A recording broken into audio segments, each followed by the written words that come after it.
La leyenda menciona de que un sacerdote maya fue a recolectar plantas medicinales al monte. Y cuando estaba haciendo la recolecta y se introdujo entre una serie de plantas que estaban muy cercanas unas con otras, se tuvo que meter y en ese momento lo pica una planta. Y al estar descubriendo qué era lo que lo había lastimado, se encuentran con el enequén. Y uno de sus colaboradores que iba con él empieza a golpear esta planta, tratando de castigar a la planta que había lastimado al sacerdote. Y resultó que al momento que están golpeando la planta, la hoja obviamente deja en descubierto la fibra. Entonces el sacerdote lo ve y le dice, espera, ya no sigas golpeando, porque esta planta nos está mostrando que tiene mucho que darnos. Esta fibra nos puede servir para muchas cosas. Y como nosotros también nace con sufrimiento, la fibra de nequén está naciendo, mostrando un sufrimiento al estar siendo castigada por su súbdito. Para empezar, el enequén es una planta de la familia de los agaves. Para tener una mejor referencia, como el agave azul, que se cultiva en Jalisco, allí son grandes productores de tequila. Pero básicamente de las hojas de la planta del enequén extraemos esta fibra, que también es conocida en diferentes partes del mundo como fibra sisal o el famoso oro verde de Yucatán. Esta fibra fue la base de la economía de Yucatán por aproximadamente 100 años, desde mediados del siglo XIX hasta mediados del siglo XX.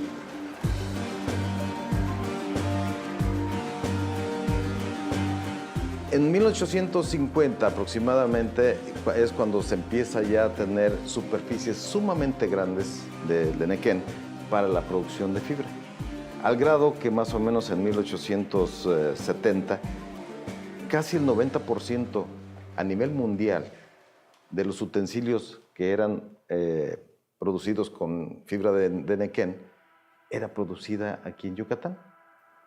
Y el requerimiento mundial era tal de que se llegó a tener cerca de 450,000 hectáreas de cultivo de nequén para la producción de fibra y obviamente exportarlo.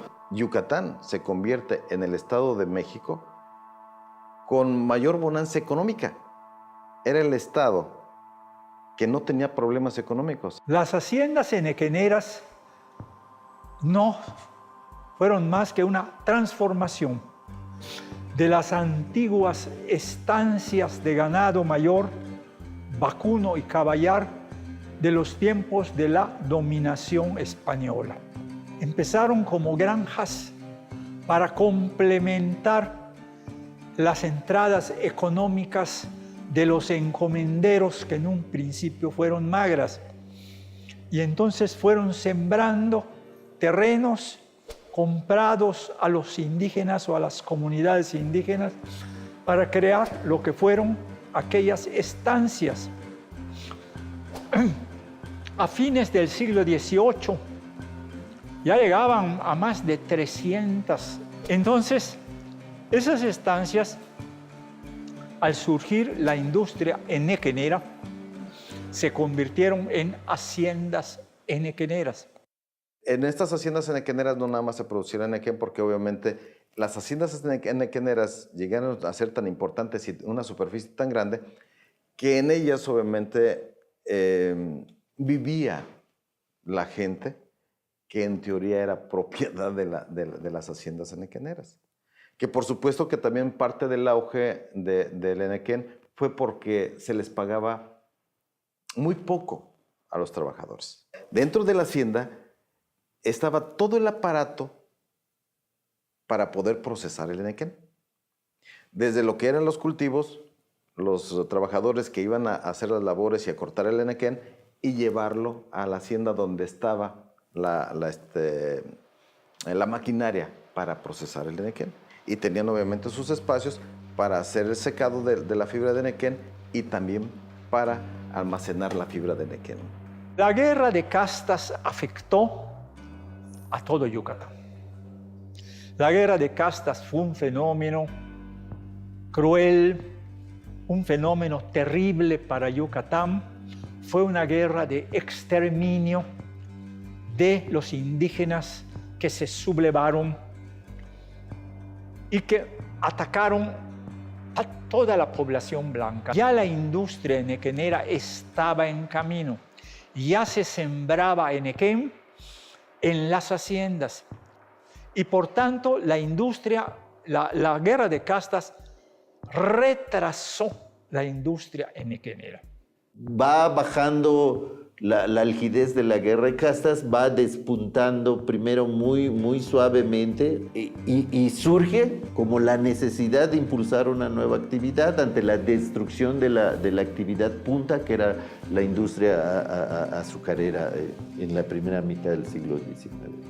Cuando empieza a crecer la actividad enequenera y también empieza a crecer la demanda de exportación de los productos del enequén, entonces el gobierno, los hacendados, el gobierno del estado, el gobierno de la región se va encontrando con el limitante de la que la producción tradicional a través del tocoso y el paché pues era de mucha limitación, muy tardado y hasta cierto punto pues caro, ¿no? Y entonces empiezan a buscar la opción de maquinar la producción, de industrializarla, entre comillas, porque el primer avance que tienen todos los diferentes inventores, ¿no? de las máquinas raspadoras es ver cómo potencializarlo, particularmente a través de fuerza humana.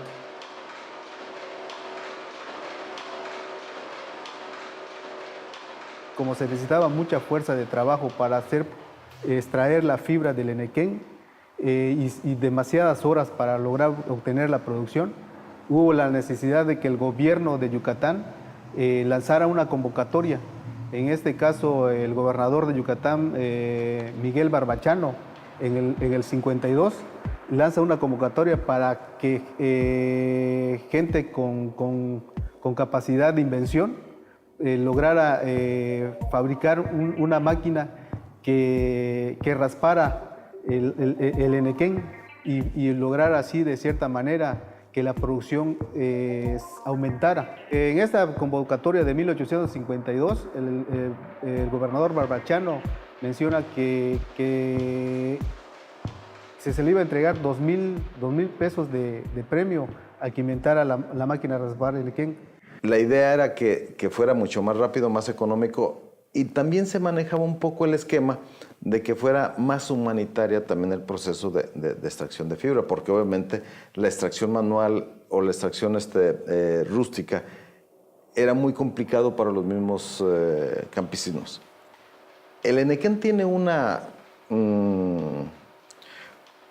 jugo que es un poco cáustico. Entonces, estar haciendo el proceso manual también causaba muchos problemas incluso con la gente que estaba cerca. Entonces, eran varios los motivos por los cuales era necesario tener una máquina para poder extraer la fibra con mayor facilidad, con menos riesgos para los productores, más rápido y más económico. Entonces, el gobierno promueve, mediante una especie como de concurso, la generación de una máquina.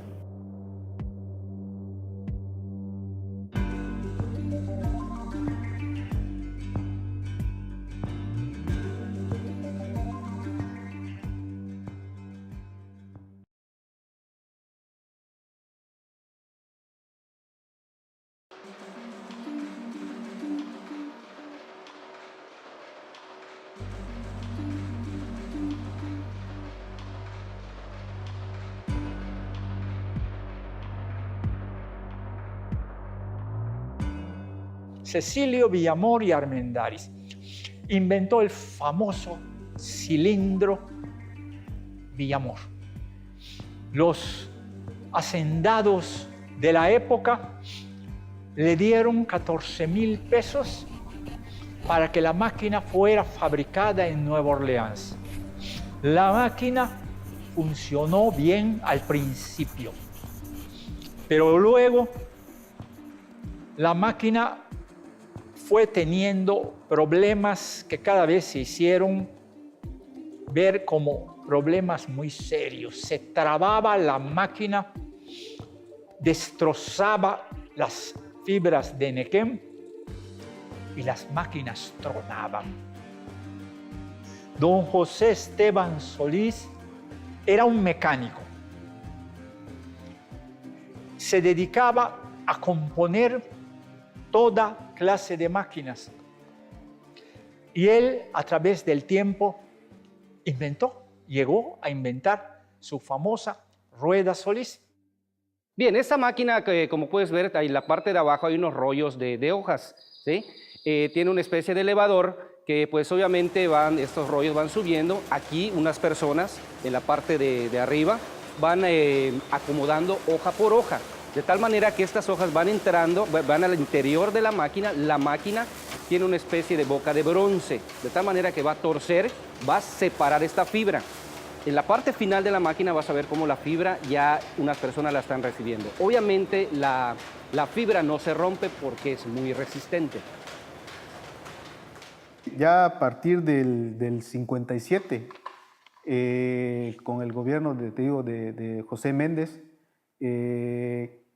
se da el premio, o se determina quién va a ganar el premio por haber inventado la máquina de raspar en Enequén.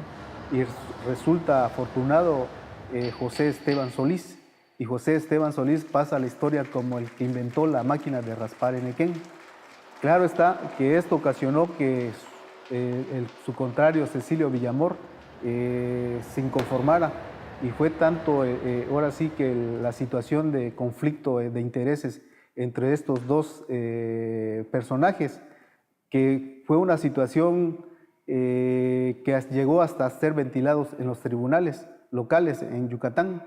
Pero imagínate el problema que hubo con Esteban Solís y Cecilio Villamor por la situación de la invención de la máquina de raspar en Enequén.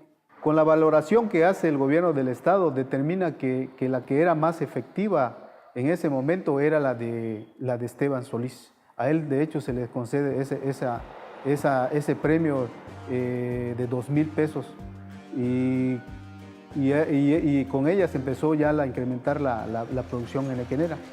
Algunos insinúan que eran socios primero y luego se fueron distanciando y peleando en torno a la paternidad del invento de la máquina, de lo que fue finalmente las máquinas desfibradoras. Y sí, efectivamente hay un pleito entre los dos. Y en las imágenes que se ven, la de Cecilio Villamor es como más elaborada y más compleja. Ese fenómeno lo vivieron otros inventores que hicieron máquinas muy complejas. El éxito de la rueda Solís, como se le conoció, fue la sencillez, una cuestión muy simple que cualquiera decía, pero eso a cualquiera se le hubiera ocurrido. No se les ocurría, más bien pensaba que una cuestión muy compleja de máquinas y poleas y no. La máquina de Solís es una rueda con las cuchillas que pasan y raspan, porque ese es no cortan, raspan y sale la fibra. En ese pleito, pues tendríamos que trasladarnos a esa época para saber exactamente lo que ocurrió. Lo que es cierto es que Villamor acusa a Esteban Solís de fusilarse su invento, su creación. Y se llevó el premio que el gobierno del Estado ofreció. Pero a Villamor no le gustó esto. Villamor era un tipo pasional, inteligente, pero un tipo pasional. Y Solís no lo era un tipo natural. Y entonces Villamor llegó al grado de oponerse a ese premio que le dieron con justicia a Solís. Pero el problema no paró ahí. Villamor y su familia se dedicaron a una intensa campaña de desprestigio contra Solís, a quien acusaba de plagio, de que se había robado su invento, lo cual no era cierto. Y le metió un pleito. ¿Y qué sucedió? Que inexplicablemente las autoridades judiciales le dieron la razón a Villamor y condenaron a Solís a pagarle 4,000 pesos cuando él exigía 10. Pero 4,000 pesos era una cantidad todavía fabulosa para la época. ¿Y qué sucedió? Pues que Solís era una persona que no tenía patrimonio, era una persona pobre. Y los hacendados reunieron el dinero para que pagara esa multa y se lo obsequiaron a Solís.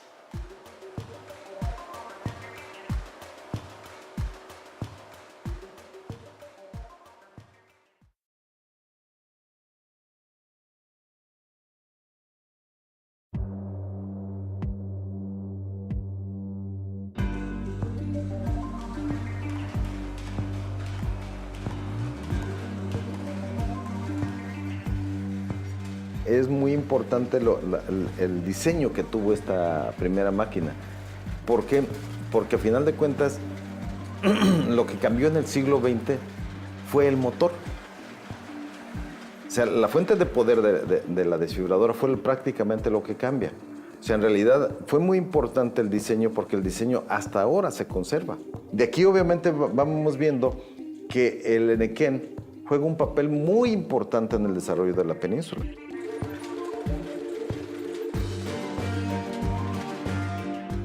Invento, su creación. Esteban Solís dice que no, que es otra cuestión. Pues como ustedes saben, hay una demanda que le da la razón a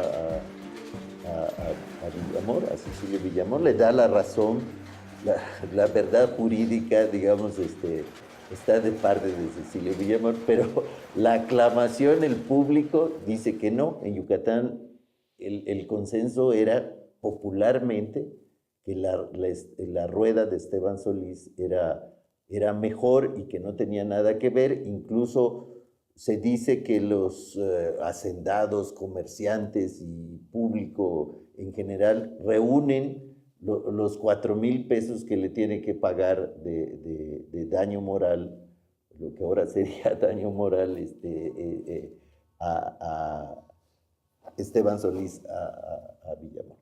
El real creador sea Cecilio Villamor, pero el que le da una aplicación más práctica, que eso ahora también en el desarrollo científico, el desarrollo tecnológico, hay las adaptaciones, ¿no? El reconocimiento a los que logran adaptar. En ese entonces, pues no estaba muy claro seguramente, pero creo que es eso.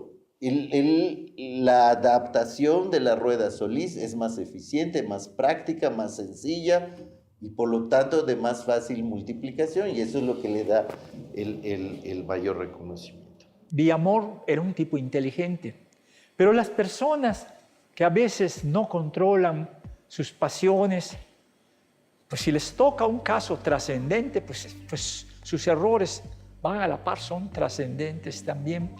Pienso que Solís, sin moverla, ni menearla, como se dice vulgarmente, no hizo nada. Simplemente todos los ataques vinieron de Villamor. Quien cortó los ataques fue el hijo de Solís, muchos años después. Pero Villamor no cesó en sus injurias por la prensa. Y luego los hijos de Villamor, una vez muerto Villamor, y llegó el siglo XX y todavía Villamor seguía insultando al hijo de Solís, que ya no vivía acá, sino vivía en la metrópoli.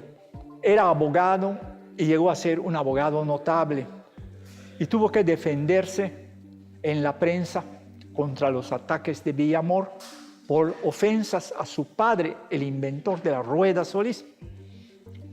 Pero siguieron y llegaron a un grado en que Solís dijo públicamente: esta es la última vez que salgo en defensa de mi padre usando de la prensa. Le dijo a los hijos de Villamor: la próxima vez usaré otros métodos. Dijo terminantemente. Y ahí acabó el pleito Villamor-Solís. La industria de las máquinas engavilladoras, la producción ya no requirió más uso masivo de hilos de nequén, de fibras duras. ¿Por qué? Porque se inventaron máquinas que podían compactar el heno, el trigo, compactarlo, y entonces ya no usar usar incluso la melaza para hacer las pacas o las bolas, porque algunas son cuadradas, francamente unas bolas, para el consumo de los animales. Entonces eso hizo que cayera la demanda, junto con lo que en los 60s y los 70s surgió, que fue el uso de los plásticos o del polipropileno, el derivado del enequén, hilos de polipropileno, que empezaron a sustituir y le comieron parte de la demanda a las fibras naturales. Y entonces eso hizo que la demanda disminuyera terriblemente en todo el mundo, en la medida que se fueron difundiendo este nuevo tipo de máquinas. Un nuevo invento mucho más avanzado hizo que ya no requiriera. Al cabo que ahora en Yucatán se produce como 20,000 toneladas entre fibra y productos de nequén, que no es nada porque se llegaron a producir, decía, 200,000 toneladas, o sea, no, 10%, y de los cuales participan unos 5,000 productores ahorita. No es nada cuando en la década de los 80 del siglo pasado había 80,000 ejidatarios y 10,000 campesinos. Mi padre vio todos esos altibajos. Mi padre era de los que creía que nunca iba a desaparecer. Él no quiso deshacerse de su hacienda hasta el último momento, cuando ya las haciendas habían tronado, y él quería seguir sosteniendo a sus antiguos colaboradores de allá. Y como mi padre, habían otros hacendados románticos que pensaban eso. Pero hubo un momento en que ya cesó todo lo relacionado con la industria, que era la siguiente. ¿Por qué hablo del rescate de Nequén? Pues, ¿qué está pasando con el petróleo, no? De hecho, ya hablamos de que el petróleo en México se fue para abajo y que se nos está acabando, y a la postre se va a acabar el petróleo. Entonces, las fibras sintéticas paulatinamente van a ir en desuso. Pero no nada más eso. El mismo hombre está considerando que hay que producir cosas más naturales porque estamos deteriorando el ambiente. Y la fibra de nequén, obviamente por ser natural, no deteriora el ambiente. Entonces, en un marco de las nuevas propuestas de producción y las nuevas propuestas de que la energía que proviene del petróleo van a ir en reducción, debemos de conservar el nequén porque en un futuro puede ser algo muy importante en el desarrollo del país.